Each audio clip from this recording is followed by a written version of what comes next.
Pristatė savo partnerio UAB Taneta gaminamą produkciją, kuri yra skirta masažams.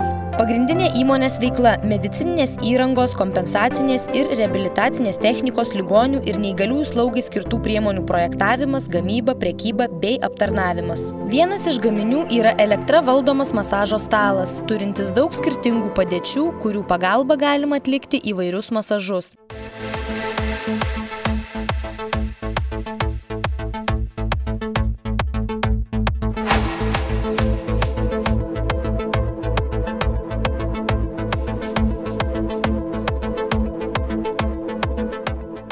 Kitas nemažiau svarbus gaminys – tai masažo kėdutė, kuri yra itin lengva bei patogi naudoti.